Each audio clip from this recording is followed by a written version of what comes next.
José Luis, como quedamos en su día, le recuerdo que esta entrevista será emitida cuando usted se haya ido, cuando usted se haya muerto. Muy bien. En primer lugar, díganos, con sinceridad, ¿cómo le gustaría ser recordado? Como buena persona, es lo que más me importa. Lo demás es accesorio.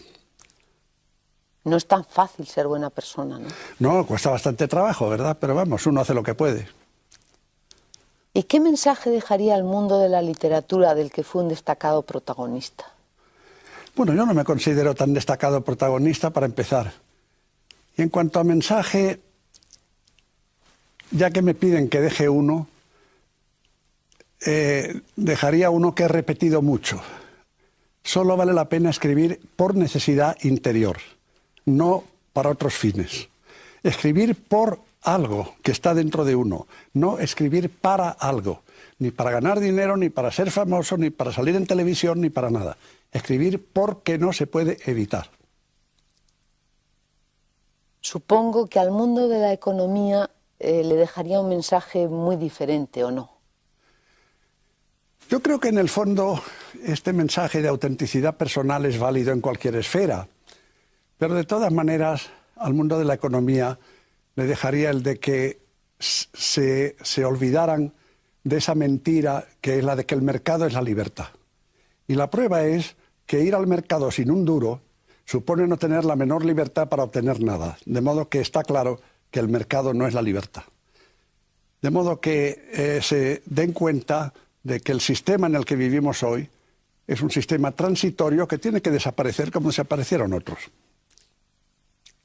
¿Y a su familia, don José Luis, qué le diría? ¿Qué mensaje o qué últimas palabras le diría? El amor es la palabra fundamental, porque con eso viene la tolerancia, con eso viene la comprensión, con eso viene la aceptación, con eso viene la vida que recibe y que da. Amar significa dar y recibir. Hay gente que sabe dar y no sabe recibir, gente que sabe recibir y no sabe dar. Amar de verdad es ambas cosas. ¿Usted tuvo una única hija maravillosa? Sí, tuve solo una hija y esa hija tuvo un hijo, lo tiene, espero, y yo estoy encantado con ellos. Su nieto se llama Miguel. Se llama Miguel. Y usted lo idolatraba, ¿no? Sí, ese nieto ha sido un hecho importantísimo en mi vida. Fue un hecho importantísimo en mi vida. La literatura fue su vocación. ¿Qué les diría a sus lectores, a aquellos con los que consiguió una comunión y una comunicación que pocos escritores de este siglo han logrado? ¿Qué les diría a mis lectores? Primero les diría muchísimas gracias, luego les diría os quiero tanto como me queréis a mí. Y creo que eso es fundamental. La comunicación humana tiende o debe tender a acabar en eso, a querernos. Es que a usted se le quiso muchísimo, ¿eh? Sí, ya lo sé. Y yo quise mucho también. Y escribía mis libros, en gran parte, diré que siempre fueron cartas de amor. Todos mis libros fueron cartas de amor. Algunos a destinatarios muy concretos, pero otros a destinatarios más generales, más amplios. Eran como el mensaje del náufrago que lo escribe, lo mete en la botella y echa la botella al mar. Y cuando alguien me decía, he recibido ese mensaje, he cogido la botella, yo me ponía muy contento. El novelista en la sombra luchó en usted muchos años por ganar al economista y al final se vengó prácticamente aniquilando al segundo. No fue así exactamente. No. No. Yo empecé primero como novelista. Yo no pensé en la economía hasta 9 años después de haber escrito, de haber empezado a hacer escritos literarios, y ya con 2 novelas terminadas. De modo que El economista llegó, pues, en parte por circunstancias, y además ocurrió que a medida que estudiaba economía, cierta orientación humana de la economía, y no la que ahora prevalece en los centros más prestigiosos, una economía que, para entendernos, me gustaría llamar tercermundista, yo soy completamente tercermundista, pues esa economía me sedujo y me gustó muchísimo. Pero siempre fueron compatibles ambas cosas. Yo he utilizado en la escritura de las novelas algunas técnicas que tomaba adaptadas de ciertas concepciones económicas. Y en cuanto a escribir textos de economía, mis experiencias literarias y mis investigaciones humanísticas, digamos, al escribir literatura, me eran muy útiles para hablar de economía. Lo malo es que muchos economistas no tienen en cuenta para nada los problemas humanísticos. Es que en principio cuesta creer que esos dos mundos tan opuestos sean conciliables, ¿no? El mundo tan frío de la economía... Cuesta creerlo porque la economía hoy vigente y dominante porque es la que legitima los intereses de los poderosos, la ideología económica de hoy, eso, del liberalismo, legitima los intereses de los más fuertes hoy. Y esa economía consiste esencialmente en una racionalización principalmente técnica y muy poco humanística. Por ejemplo, ahora estamos, o se ha estado, yo no sé cómo se estará ahora porque no sigo los periódicos en mis circunstancias actuales, evidentemente. Arriba no hay periódicos. Arriba no hay periódicos, afortunadamente. Bueno, pues con eso no estoy enterado de cómo está la cosa y además me importa tres pepinos. Pero cuando yo estaba todavía vivo, se hablaba de la Unión Europea y de Maastricht y todo eso. Y se hablaba de las cuestiones financieras, económicas, con gran rigor. Pero el paro les importaba tres pepinos. Cuando se hablaba de las condiciones de accesión a la Unión Europea y todo eso, se hablaba, sí, de cuestiones monetarias y financieras sobre todo. Pero lo del paro, pues no parecía preocuparles gran cosa. Entonces, quiere eso decir que tragedias como esa a los economistas del dinero les importan muy poco. Terrible eso, ¿eh? Sí, sí, estoy de acuerdo. La lucha por la dignidad de la persona, precisamente, fue uno de los ejes de su vida, tanto en su labor novelística como en la de economista, ¿no? Procuré siempre tratar de ese tema y arrimar el ascua a la sardina, por decirlo así. Tanto como decir luchar, pues me parece un adjetivo casi heroico que no se me puede aplicar. Pero es que la dignidad humana es un tema absolutamente central y además un tema bastante hispánico. Yo fui un lector apasionadísimo en mi primera juventud de Unamuno y era un tema muy unamuniano. Y el problema de la dignidad humana es de una fuerza inmensa y de una trascendencia extraordinaria porque afecta a todo lo demás. Con un concepto de la dignidad humana y un respeto a la dignidad humana, si se generalizase, no pasarían las cosas que pasan, ni las que han pasado. Los economistas a los que me he referido antes, a los economistas del dinero, no podrían sostener las teorías que estuvieron sosteniendo. Y las intolerancias religiosas, por ejemplo, de un lado y de otro y de cualquier religión, no hubieran podido ser aplicadas. La dignidad humana empieza por el respeto a la vida interior de cada cual.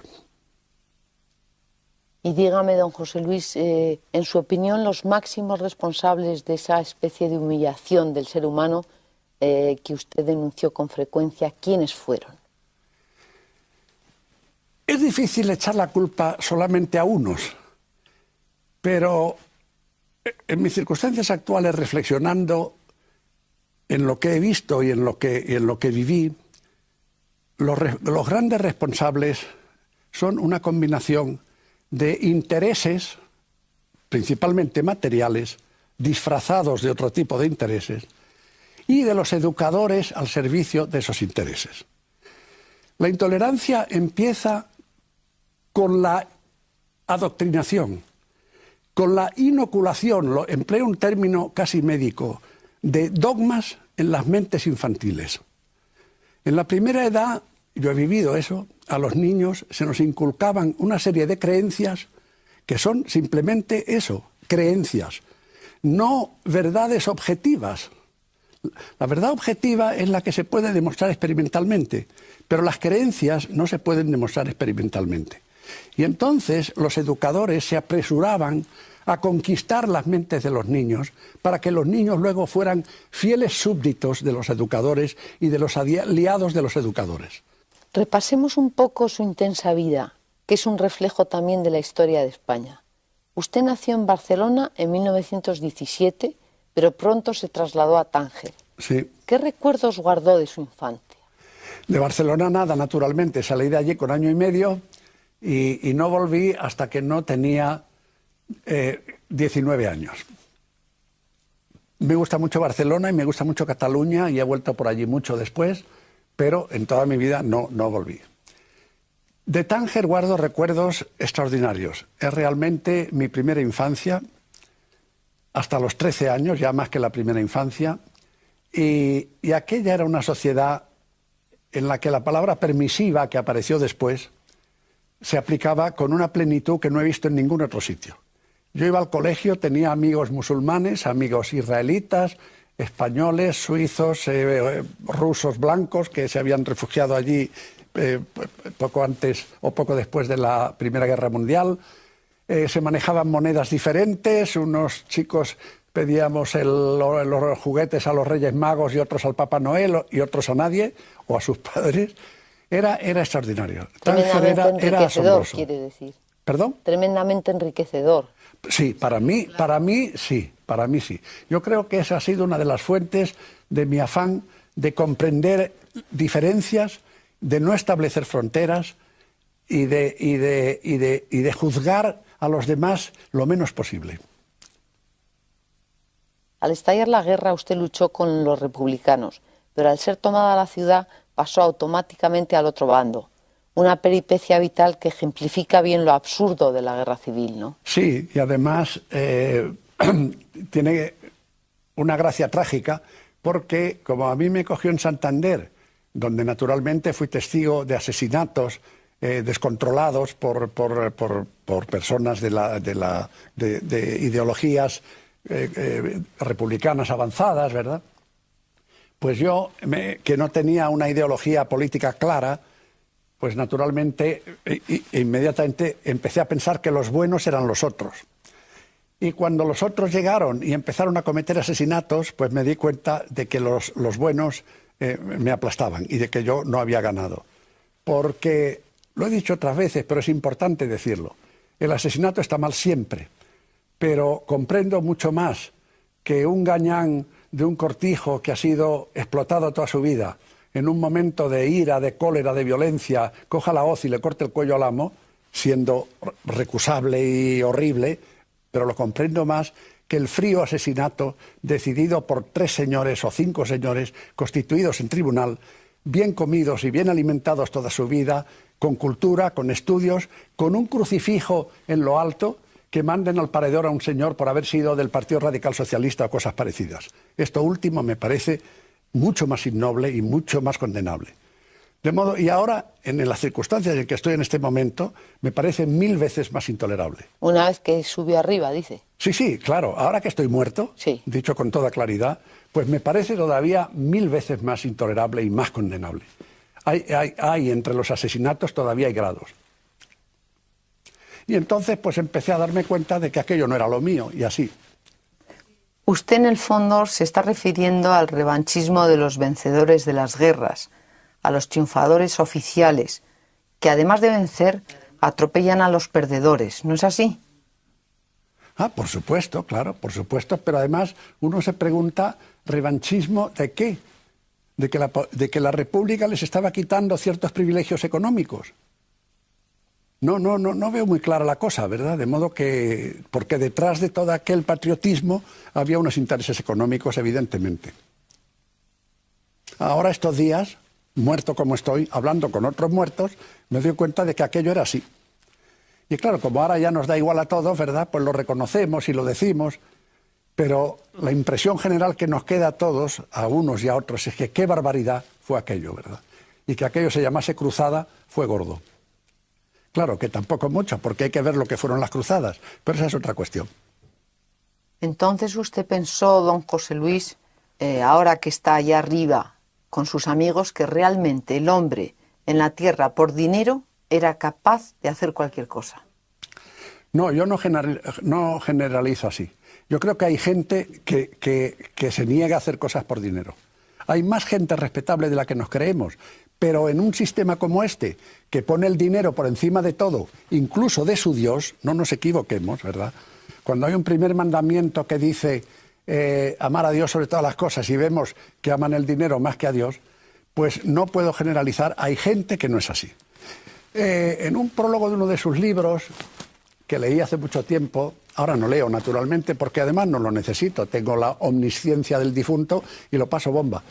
Pero Salvador de Madariaga contaba una anécdota que habla de esas gentes que no hacen las cosas por dinero. Y era la de un jornalero andaluz que en tiempos de la República, precisamente, está esperando que le contrate en la plaza del pueblo para tener un día de trabajo. Viene el aperador de un cortijo y está comprando votos para unas elecciones y le da 5 duros al que va a votar por las derechas, naturalmente. Y entonces a uno de los jornaleros le da los 5 duros y el jornalero se los tira a la cara y le dice: en mi hambre mando yo. Esa frase, en mi hambre mando yo, me ha parecido de las frases más heroicas que conozco. Mucho mejor incluso que la de Guzmán el Bueno echando el puñal para su hijo. Su primera novela, don José Luis, La estatua de Adolfo Espejo, que permaneció largamente inédita, creo que la escribió con 22 años al final de la guerra. ¿Es así? Sí, sí, fue así, sí. Sí. Yo había escrito ya unos cuentecitos y unos poemas y unas cosas de esas, y bueno, me lancé a escribir la novela. Pero me pareció un intento inicial y esperé a publicarla. Esperé 40 años. Cuando tenía 25 años pasó un momento difícil. En apenas un año perdió a sus padres y a su abuela materna. Supongo que sintió todo el peso de la soledad y de la responsabilidad. De la responsabilidad más que de la soledad. En primer lugar, porque a mí la soledad no me ha pesado nunca. La soledad voluntaria, la que uno desea y acepta, no es ningún peso. Al contrario, son alas para hablar con uno mismo. Hay el poemilla ese de Antonio Machado que aspira a hablar con Dios un día. Yo ni ahora mismo tengo mucho interés en hablar con Dios y además no me lo he encontrado en ningún sitio. ¿No le ha recibido? No. ¿Cómo me va a recibir? No se le encuentra. De modo que, como no le encuentro, pues no hay problema. Pero sí he tenido un gran interés siempre en hablar conmigo mismo. Porque en las profundidades de uno está todo. Está todo. Está todo no porque esté todo, sino porque todo lo que uno puede abarcar tiene que estar dentro.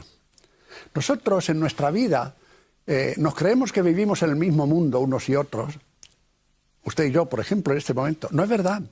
Porque cada uno de nosotros a lo largo de la vida hace como los pájaros, cogiendo una brizna de aquí, otra de allí, una experiencia, una vivencia, algo un día, otro día. Se construye un nido alrededor y se construye un mundo que es diferente del de los demás, que coincide en muchas cosas, evidentemente, si no, no podríamos convivir, pero que es diferente.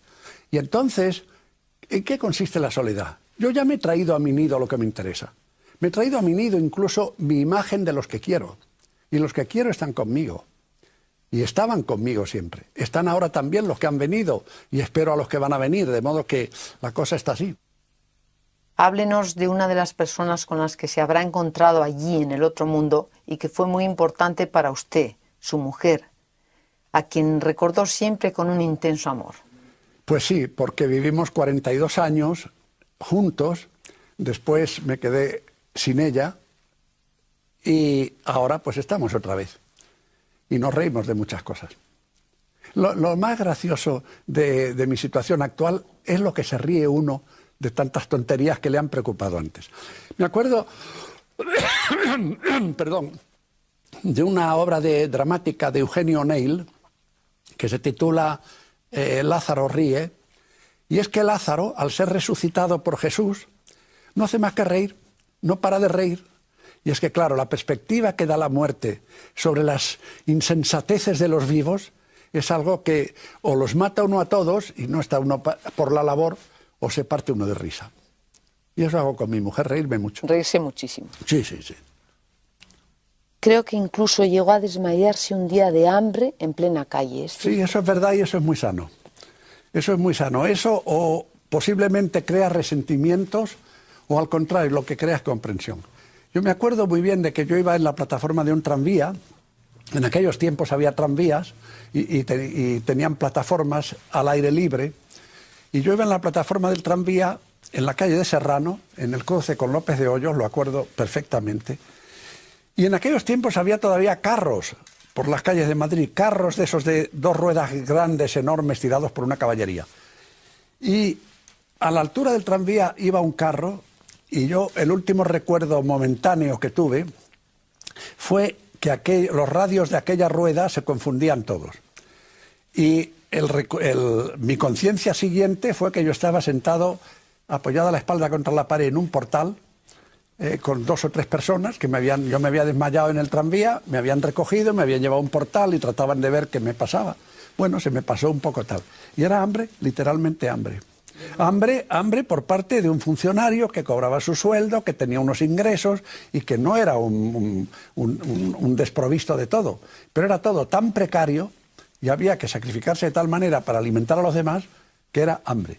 Y eso es sanísimo. Eso le iba a decir, de modo que a usted el hecho de tener hambre le enseñó cosas. Pues me enseñó lo que es un hambriento. Porque una cosa es la enseñanza intelectual, lo que aprendemos razonando y con la cabeza, y otra cosa es la enseñanza emocional, lo que nos hiere físicamente, lo que afecta a nuestras emociones. El hombre es un ser, el ser humano, la persona, es mucho más emotivo que racional. La racionalidad viene luego a justificar emociones o a explicarlas o a defenderlas o a lo que se quiera. Pero el primer golpe es emocional. ¿Fue usted un hombre de creencias, don José Luis? Por supuesto, como todo el mundo. Es imposible, creo yo, vivir sin creencias. Lo que pasa es que mis creencias, que de niño fueron las que me inculcaron, como es natural, y que me duraron bastante tiempo, por desgracia, porque me arrepiento de habérmelas creído tanto tiempo, porque perturban la vida, porque ciertas creencias que nos inoculan en la infancia son contra natura.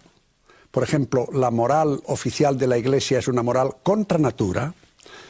Entonces, esas creencias me duraron, pero claro, con la experiencia de la vida y con la contrastación de la fuerza de la vida, pues me fui liberando de ellas. Y en cambio adquiriendo otras creencias diferentes. ¿Y en qué creyó José Luis San Pedro? Yo creí sobre todo en la vida no solo la humana, sino la vida en general. Llegué a tener una concepción global de la vida. Para mí, eso que llaman Dios a veces es un nombre que se da por ignorancia a otra cosa que es la energía global del universo, del mundo en que vivimos. Yo me imagino el universo como una enorme hoguera, como una enorme expansión tremenda, y la astronomía moderna nos está presentando cada vez más con manifestaciones de ese tipo. Una extraordinaria, increíble explosión de fuegos artificiales y de llamaradas y de potencias que se expanden y que llenan el cosmos extraordinariamente. Y dentro de eso hay infinidad de millones de pequeñas pavesas, de las cuales yo fui una. Yo fui una pequeña llamarada, una pequeña pavesa, y que cayó y que se apagó, y que ahora estoy aquí hablando con usted. Para muchos eso es insuficiente y necesitan un alma inmortal y todas esas cosas. Yo estoy aquí mucho más contento de difunto, con mi chaqueta y mi camisa que roza y todas esas cosas, y mis zapatos y demás. Y no necesito el alma inmortal para nada.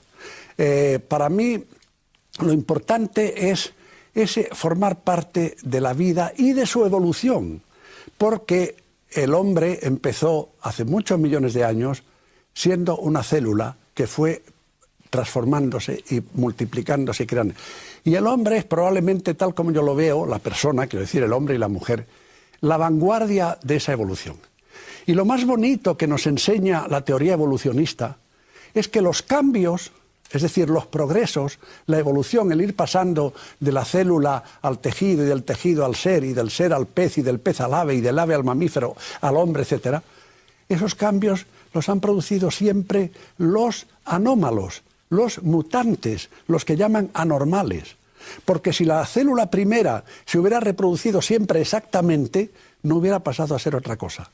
Pero alguna vez cambió algo, y ese cambio se multiplicó y se generó, y apareció otro ser diferente, en el cual se produjeron mutaciones, y apareció otro ser diferente. Y el ser humano, para mí, es hoy la cima de toda esa proliferación de ese árbol extraordinario, y dentro del ser humano el pensamiento, que es relativamente reciente, es la vanguardia de cada cual. Dentro de mí yo veo mi pensamiento como mi vanguardia. Y entonces todo eso, nótese bien la lección, la crean los mutantes, es decir, los marginados, los anormales. Es decir, que en la vida social son mucho más importantes los mutantes y los diferentes, lo cual nos debería dar una lección de tolerancia extraordinaria.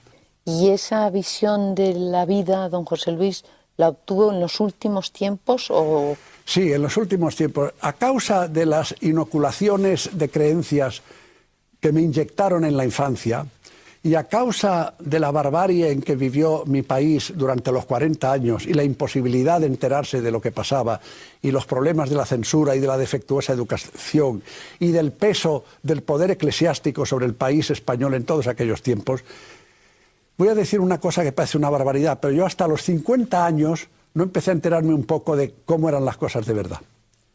De modo que, y eso le ha pasado a muchos, y le pasó a algunos que se murieron sin enterarse. Pero eso fue, usted me preguntaba al principio por las causas de la cuestión. La raíz de todo está en la educación.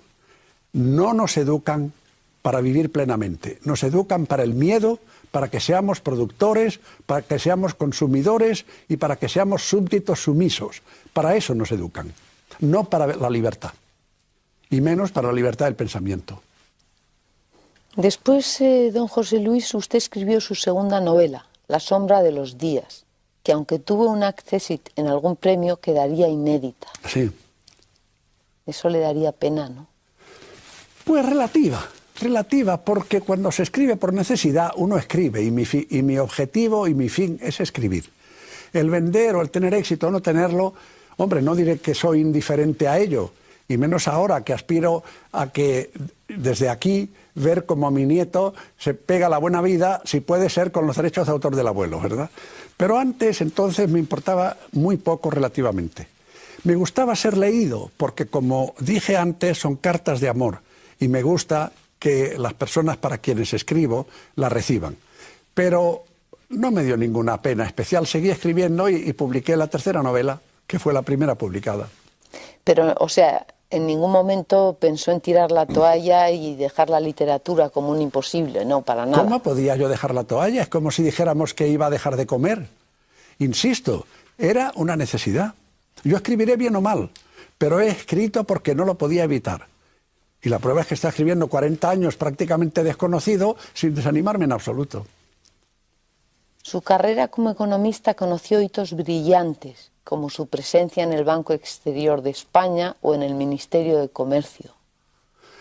Bueno, yo no sé si esos son hitos brillantes. Pues no lo sé. No lo sé. Sí, don José Luis, casi nadie ha estado en el Banco Exterior de España. Sí, había mucha más gente y además... Y luego en el Ministerio de Comercio. Y además, ahora que pasa, haré una confesión. En el Banco Exterior de España estuve casi 30 años, 20 y tantos. Y gracias a mi talento, a mi persistencia en el trabajo, a mi énfasis en la ocupación, a mi astucia y a todo lo demás, conseguí estar todo ese tiempo allí y salir de allí sin saber una palabra de operaciones bancarias. Eso tiene su mérito. ¿Qué pasa? Pues que hacía otras cosas porque las operaciones bancarias no me interesaban nada. Y prestaba otros servicios lo mejor que podía para ganarme mi dinero honradamente y mis jefes me lo apreciaban y me consideraban, tuve esa suerte, pero desde luego de operaciones bancarias ni palabra. Yo me morí sin saber una palabra de operaciones bancarias. Precisamente esos momentos coinciden con su irrupción pública en el campo de la novela, con su obra Congreso en Estocolmo, publicada en 1952. Bueno, pues es que el año anterior hice un viaje a Estocolmo por razones bancarias, precisamente. Fui a un congreso bancario que yo convertí en un congreso científico porque, como he dicho antes, el tema bancario exclusivamente no me interesaba nada. Y entonces, pues, ir el año 52, desde la España del difunto hasta Escandinavia, bueno, era un salto en eso que he dicho antes, la evolución de la energía, etcétera, etcétera. Un salto, vamos, mortal, solo que vital. Y entonces, pues comprendí que allí había una novela y escribí una novela. Y como era la primera novela, pues resultó que la gente, pues, y como el protagonista en la novela, se enrollaba con una señorita sueca, pues claro, cuando se publicó la novela, mis amigos, allá, ¿cómo te pusiste en Estocolmo? Bueno, tal. Y ahora, desde la tranquilidad del sitio en que estoy, debo confesar que no me comí una rosca en Estocolmo. ¿Qué le vamos a hacer? A causa de las ideas que me habían inoculado en la infancia. Con lo cual quiere decir, ¿verdad?, que me perdí una experiencia vital importante. Bueno. Pero luego se quitaría la espina. ¿Dónde se comió usted la rosca? Eso ya no me acuerdo, ¿verdad? Aquí hay ciertas amnesias verdaderamente graves, ¿verdad? Porque, claro, se evapora uno deletéreamente. Pero lo curioso es que empezaron a comentar y se decía que yo había tenido esa aventura y mi mujer se lo creyó en algún momento, posiblemente, ¿verdad? Porque como la novela era bastante convincente, pues parecía una biografía casi. Pero entonces, afortunadamente, recibí una carta de un sueco desde Santiago de Chile, en la cual elogiaba mi novela, pero me decía que se veía que el autor conocía muy mal el país, porque era absolutamente inverosímil que a los 20 años, de buena familia y de elevada cultura, una chica sueca fuera todavía virgen. Con lo cual le enseñé la carta a mi mujer y le demostré que todo eran fantasías del autor. Y se quedó tranquilísimo. Y es que las chicas suecas tenían la suerte de que no les inoculaban las mismas creencias que nos inoculaban a nosotros, y lo pasaban mucho mejor.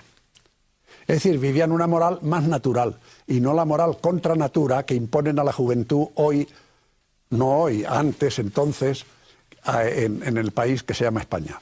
Supongo que a mucha gente le parecería una especie de frivolidad del prestigioso economista.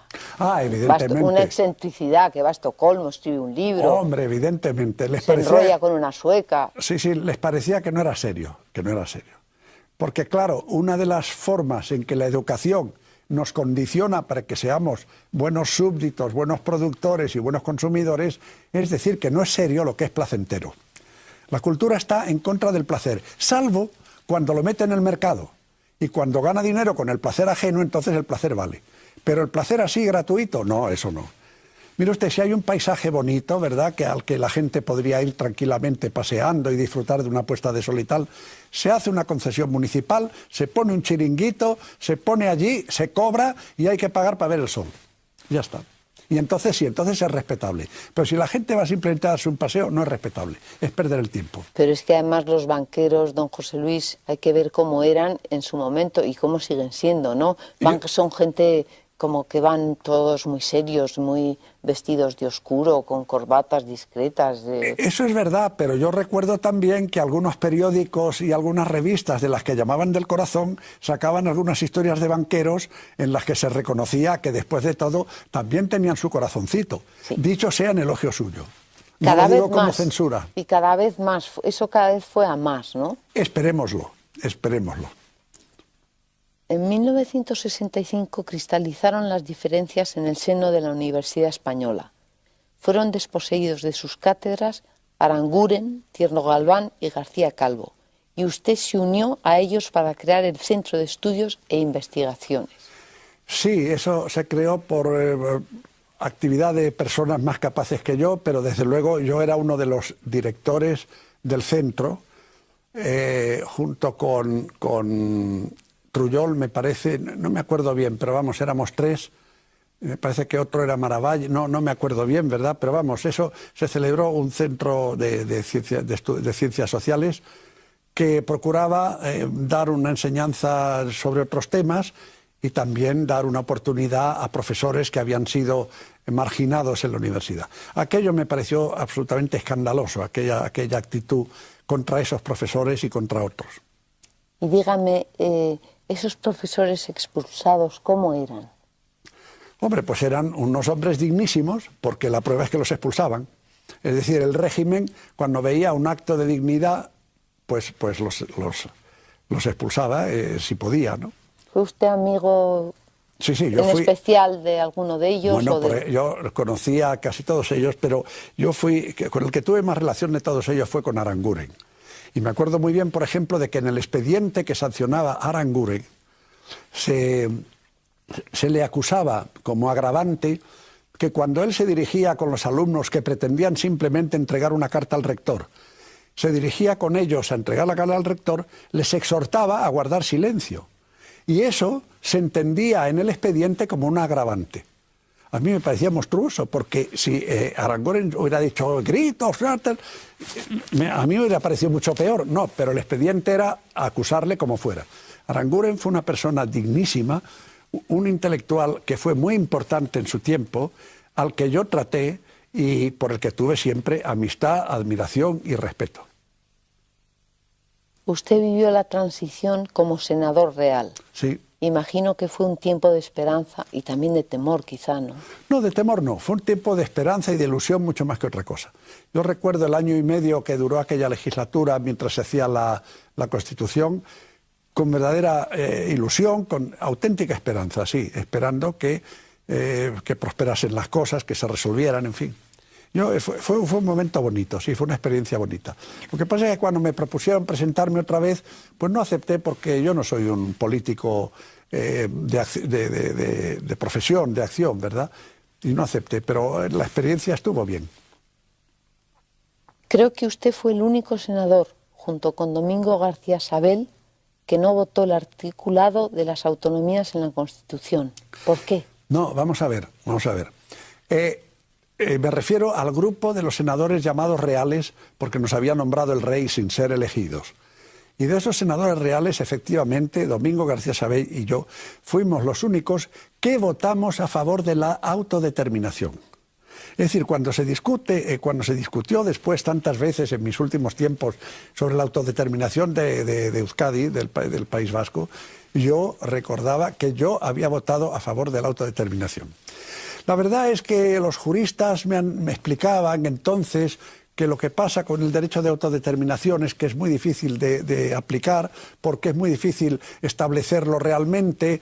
Me contaban el caso de Quebec, por ejemplo, donde hay un problema de ese tipo, etc. Pero yo he contestado siempre que si no se reconoce el derecho de autodeterminación, entonces resulta que los señores liberales, que son partidarios de la libertad individual, no admiten una forma pacífica de la libertad de un pueblo. Porque si un pueblo está insertado dentro de otro y quiere separarse, a mí me parece que la única forma pacífica es el derecho de autodeterminación. Porque si no se permite el derecho de autodeterminación, se está afrontando la violencia. Yo fui y seguí siendo siempre partidario de la autodeterminación. Lo que pasa es que, claro, como siempre, eso se puede adulterar y utilizarlo de mala manera, y lo que también he sido siempre, toda mi vida, es enemigo de la violencia. Y mucho más cuando unas ideas se pueden defender democráticamente sin necesidad de recurrir a la violencia. ¿A usted le llegó a defraudar la evolución de la democracia? Hasta cierto punto, pero no demasiado, ¿verdad? Yo lo que lamenté, por ejemplo, es que en los tiempos en que gobernó un partido oficialmente socialista se aplicase tampoco el socialismo. Se aplicó tampoco que seguían mandando los mismos que mandaban antes. En ese sentido... Y, por ejemplo, que en ese tiempo no se resolviera el problema de la enseñanza religiosa por la cuestión de los votos, es algo que me entristecía. Porque los niños seguían a merced de la enseñanza religiosa.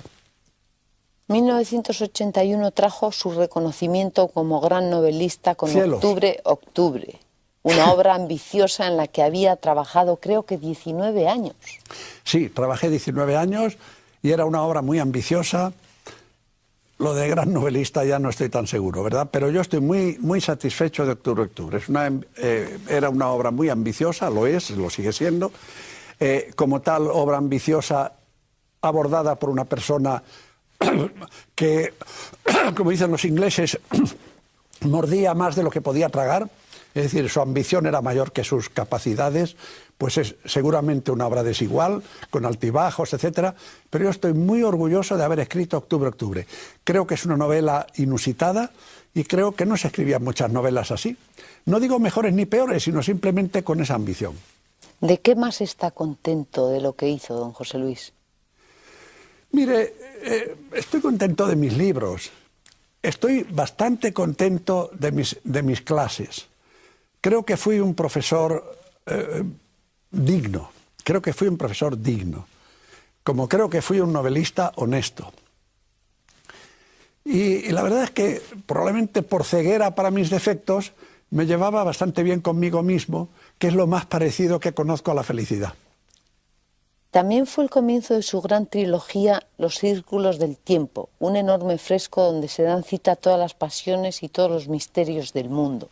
Unos cuantos. Unos cuantos. Y yo le pregunto, ¿cuál fue el misterio que más le interesó? Vuelvo a lo mismo, la vida.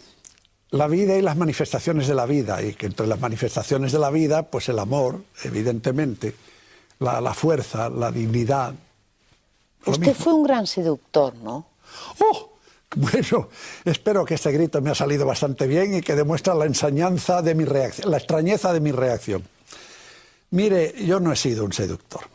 No he sido un seductor en el sentido del conquistador, del tenorio, del que va a seducir. Yo no he pretendido seducir nunca. Si me han querido, lo he aceptado y lo he aprovechado. Y alguna vez he querido sin ningún éxito, ¿verdad? No he sido... He sido sentimental y me ha gustado tener sentimientos y vivirlos. Pero de seductor nada de eso, nada. De ir de seductor por la vida, ni hablar, vamos, nada. La sonrisa etrusca fue uno de sus mayores éxitos. Tal vez porque supo acercar a sus lectores al misterio de la vejez y la vida, ¿no? Es que la vejez y la vida son la misma cosa, como son la misma cosa la vida y la muerte. La vida humana, sin la perspectiva de la muerte, no tiene sentido, cambia de otra manera. Yo escribí una novela, La vieja sirena, en la cual lo importante es que un ser inmortal, como es una sirena, prefiere ser mortal, porque eso da una intensidad a la vida. A mí me gustaba... Es más, ¿a usted le parece en ese libro que el hombre mortal vive más intensamente que los dioses inmortales? Por supuesto. Yo le digo ahora, desde mi experiencia actual de este momento, que la inmortalidad no tiene la menor gracia. Los dioses inmortales del Olimpo, si hacían el amor, usted imagínese al cabo de 1000 años de estar haciendo el amor Zeus con Venus o con quien fuera, lo aburrido que tenía que ser la cosa. Se convertía en una mera gimnasia, eso no tiene gracia. Por algo al amor le llaman la muerte pequeña, porque está la perspectiva de la muerte. Lo que da intensidad a la vida es pensar que se acaba. A mí, cuando estaba vivo, me gustaba mucho a veces pensar que en este momento ya me estoy muriendo. Eso daba una intensidad especial al instante que se me iba, irrecuperable, y que había que aprovechar. Produce mucha pasión, ¿no? Claro. Mucha vitalidad, mucho deseo de permanecer, de estrujar. Estar vivo es ser un moribundo permanente, y eso da gusto. La vejez fue un tema importante en su obra. Cuando usted fue viejo, ¿se sintió más sabio? Yo no sé cuándo he sido viejo. Posiblemente yo he sido viejo a los 20 años y gracias a eso pues fui joven a los 80. Porque claro, como además la cultura que nos daban estaba en contra de la juventud, estaba en contra del placer, lo mismo que estaba en contra de la mujer, claro, hacían falta muchos años de práctica para llegar a ser joven. Porque claro, cuando biológicamente uno era joven, no le dejaban ser joven, pues había que esforzarse mucho tiempo, tal. Y por eso digo que yo a los 20 años probablemente era viejo forzoso y me convertí poco a poco en joven y a los 80 era más joven. ¿Y eso a lo mejor se debió a un proceso de busca del tiempo perdido? Bastante en busca del tiempo perdido y sobre todo en busca de las creencias no recibidas. En un momento dado, José Luis San Pedro se encontró cara a cara con la muerte. Dígame, ¿qué le dijo? La muerte no me dijo nada. Estaba allí esperando a ver si yo caía y yo estaba esperando allí a ver si flotaba. Realmente, yo nunca, en ningún momento tuve una sensación trágica. No era mi problema. Si se refiere usted al episodio de Nueva York, donde estuve realmente, bueno, hubo una noche que pude haber muerto. Si no hubiera estado conectado a unos aparatos y unos monitores y hubiera habido una persona de guardia mirando los monitores, las pantallas, pues yo me hubiera muerto en aquella noche tranquilamente sin enterarme. Pero en ningún momento tuve ninguna sensación trágica, no era cuestión mía. Yo tenía que respirar y ya está, y había unos médicos allí que resolvían la cuestión. Bueno, no tuve nunca una sensación trágica. Yo tomaba notas allí para escribir un pequeño librito luego. Bueno, Monte Sinaí, ¿no? Sí, Monte Sinaí, sí. Es un testimonio intenso y estremecedor, basado en parte en esa experiencia personal de la que habla, ¿no? Sí, me acuerdo que venía la doctora ayudante del médico importante que me asistió, y ella también era una mujer encantadora y una profesional excelente. Y me decía los primeros días, cuando nos conocíamos poco todavía, me decía, ¿pero usted qué hace? Me encontraba escribiendo. Yo le decía, estoy escribiendo. Dice, pero hombre, ¿está usted aquí escribiendo? Digo, ¿qué quiere usted que haga? Esto de sacarme adelante lo hacen ustedes, pues yo me dedico a escribir. Estaba muy asombrada. Pero ya comprendo, porque usted sin ningún miedo, sin ningún... No tenía miedo, no. ¿Pero qué le tuvo a la muerte? ¿Respeto? Bueno, ¿Era un reto? No, ¿Un juego? era un episodio en el que yo podía caer, pues bueno, como podía partirme la cabeza en la calle igual. No. Y usted la quiso recibir como se merece. Con dignidad, quizá. Estamos hablando otra vez de eso. Sí, bueno, pero tampoco sin espectacularidad, ni haciendo un gesto, ni nada de eso, no. Yo seguía viviendo, ese era mi problema. Ella quería cargárseme, ese era su problema. Pues ya está, a ver quién llega antes. Y por el momento, pues salí adelante. Y después ya la muerte le pudo... Sí, más tarde vino, pero ya no me acuerdo bien de cómo vino, ¿verdad? No, ¿verdad? No, el problema de morir no es morirse, es cómo se muere uno. Ese es el problema. Que hay formas más gratas, menos gratas, etcétera. Afortunadamente el mundo, la cuestión cardíaca es en general bastante grata, parece. La casca uno por las buenas y todo va bien. ¿Se arrepintió José Luis San Pedro de algo de lo que hizo en su vida? Me arrepiento más de cosas que no he hecho, debido a la educación que recibí. ¿Dejó de tomar trenes que no debió dejar pasar? No ser más joven de joven, ¿verdad? Pero claro, lo ponían tan difícil esos bandidos que bueno. Y don José Luis, ¿cuál fue la cosa que no sé, que más el recuerdo más bonito? O sea, es decir, así cuando usted se iba, si pensaba en algo, ¿en qué pensaba o en quién pensaba? La verdad es que no me acuerdo bien, porque la debilitación de las funciones pues afecta a todo, ¿no?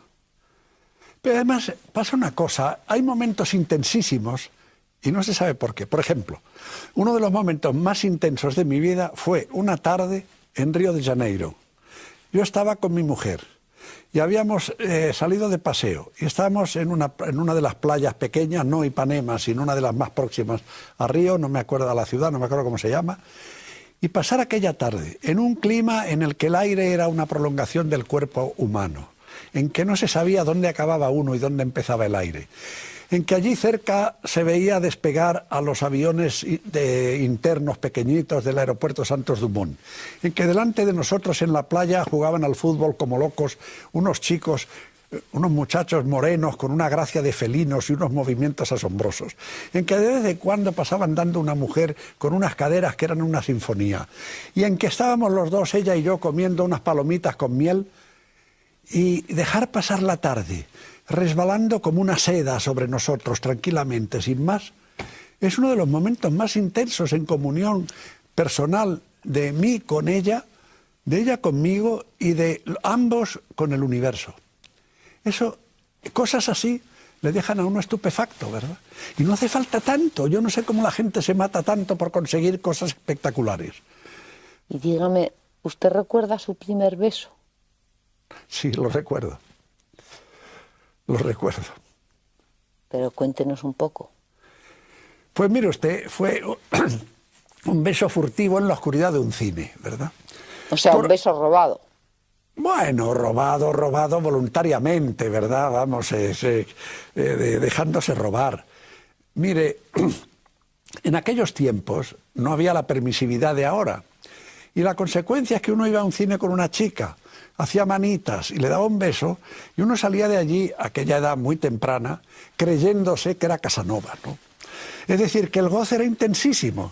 Yo dudo que después se hayan tenido goces comparables acostándose del todo, por decirlo de una manera políticamente correcta. Un beso era, decía uno, pero bueno, qué tío soy, qué barbaridad, qué cosas, qué cosas es. ¿Y qué importancia tuvo el sexo para José Luis San Pedro? Hombre, pues mucha, naturalmente, y el que diga lo contrario, he dicho antes, alguna vez, que la moral oficial es contra natura. Mire, decirles a los jóvenes que sean castos, y cueste que a mí el que una persona decida ser casta me parece muy bien, como si decide ser vegetariano, ¿verdad? Pero imponer la castidad es como querer imponer el vegetarianismo.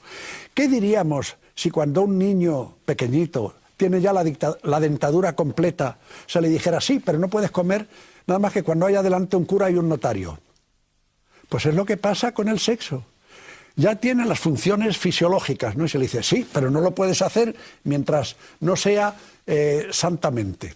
Y como la sociedad, por razones económicas, le impide hacerlo santamente hasta los 20, 23, 25, 30 años, pues entonces estamos listos. Menos mal que eso no se cumple, ¿no? Porque si se cumpliera habría muchos más desgraciados de los que hay. Pero a eso es lo que llamo ser contra natura. Dios, según ellos, pone el sexo en las personas y entonces ellos deciden que el sexo no se usa. Bueno, pues nada. ¿Le enmiendan la plana a Dios? No lo entiendo. Por último, don José Luis, después de esta larga conversación, díganos algo que quiera añadir a modo de epílogo de su existencia. Sí. Pues a modo de epílogo yo le diría, sobre todo a mi nieto, ¿verdad?, que procure vivir, porque la vida es para vivirla. Y no se me ocurre que otra cosa mejor se pueda hacer con ella. Y que no se crea las cosas que le cuentan por el mero hecho de que se las cuentan. Muchísimas gracias, don José Luis. Voilà.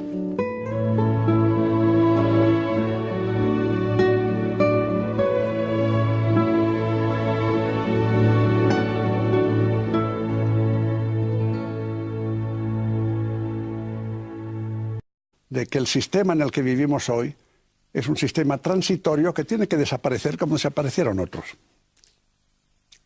¿Y a su familia, don José Luis, qué le diría? ¿Qué mensaje o qué últimas palabras le diría? El amor es la palabra fundamental, porque con eso viene la tolerancia, con eso viene la comprensión, con eso viene la aceptación, con eso viene la vida que recibe y que da. Amar significa dar y recibir.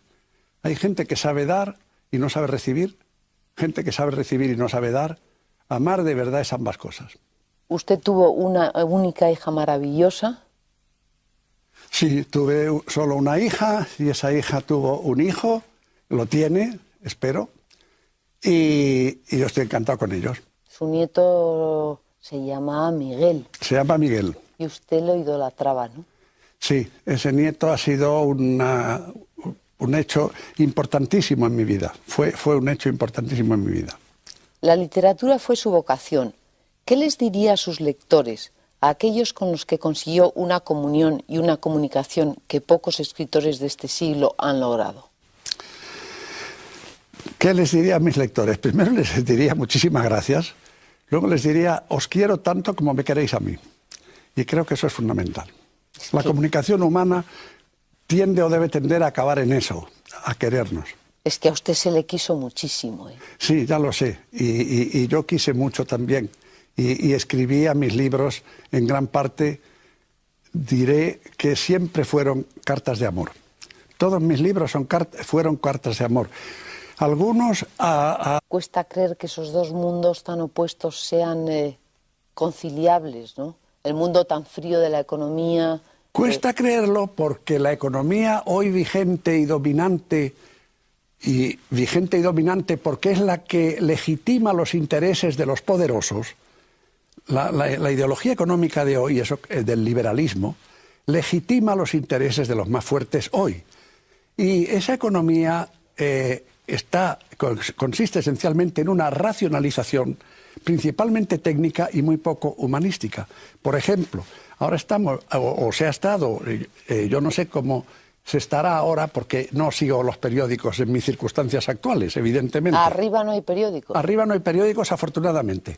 Bueno, pues con eso no estoy enterado de cómo está la cosa y además me importa tres pepinos.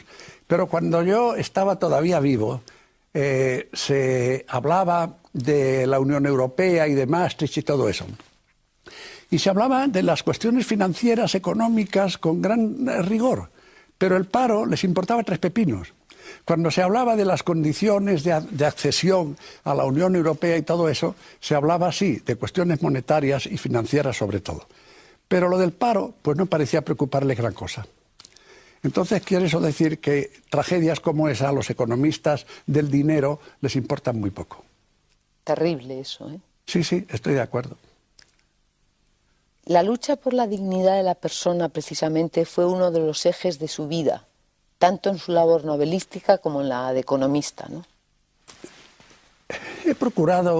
Procuré siempre tratar de ese tema y arrimar el ascua a la sardina, por decirlo así. Tanto...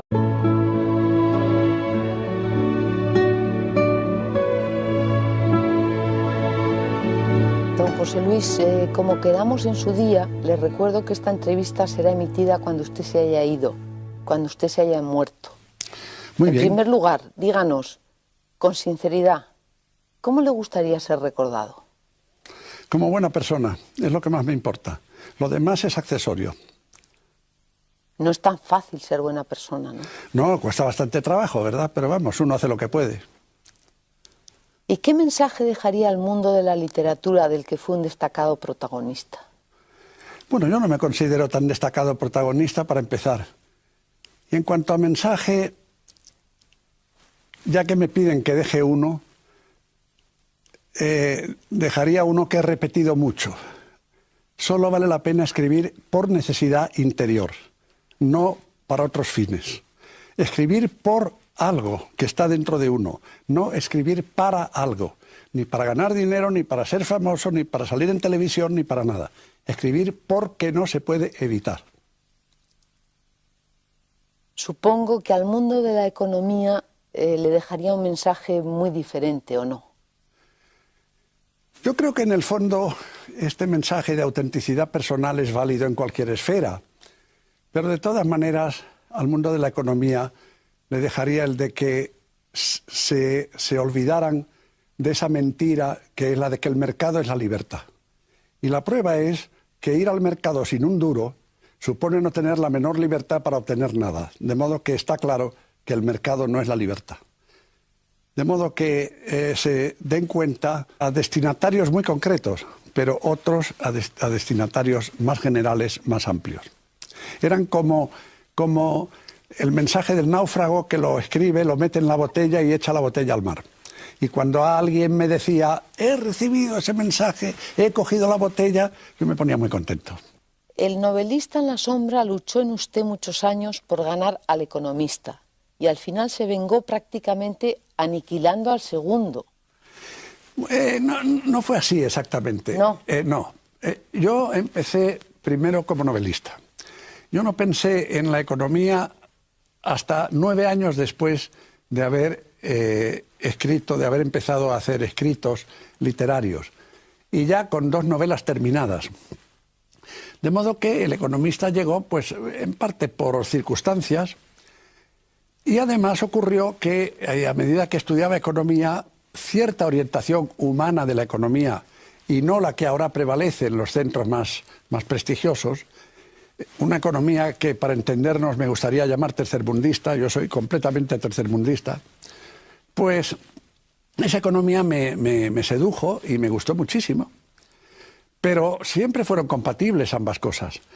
Yo he utilizado en la escritura de las novelas algunas técnicas que tomaba adaptadas de ciertas concepciones económicas. Y en cuanto a escribir textos de economía, mis experiencias literarias y mis investigaciones humanísticas, digamos, al escribir literatura, me eran muy útiles para hablar de economía. Lo malo es que muchos economistas no tienen en cuenta para nada los problemas humanísticos. Es que en principio... Como decir luchar, pues me parece un adjetivo casi heroico que no se me puede aplicar. Pero es que la dignidad humana es un tema absolutamente central. Y además un tema bastante hispánico. Yo fui un lector apasionadísimo en mi primera juventud de Unamuno. Y era un tema muy unamuniano. Y el problema de la dignidad humana es de una fuerza inmensa y de una trascendencia extraordinaria, porque afecta a todo lo demás. Con un concepto de la dignidad humana y un respeto a la dignidad humana, si se generalizase, no pasarían las cosas que pasan, ni las que han pasado. Los economistas a los que me he referido antes, a los economistas del dinero, no podrían sostener las teorías que estuvieron sosteniendo. Y las intolerancias religiosas, por ejemplo, de un lado y de otro y de cualquier religión, no hubieran podido ser aplicadas. La dignidad humana empieza por el respeto a la vida interior de cada cual. Y dígame, don José Luis, en su opinión, los máximos responsables de esa especie de humillación del ser humano que usted denunció con frecuencia, ¿quiénes fueron? Es difícil echar la culpa solamente a unos, pero en mis circunstancias actuales, reflexionando en lo que he visto y en lo que viví, los grandes responsables son una combinación de intereses, principalmente materiales, disfrazados de otro tipo de intereses, y de los educadores al servicio de esos intereses. La intolerancia empieza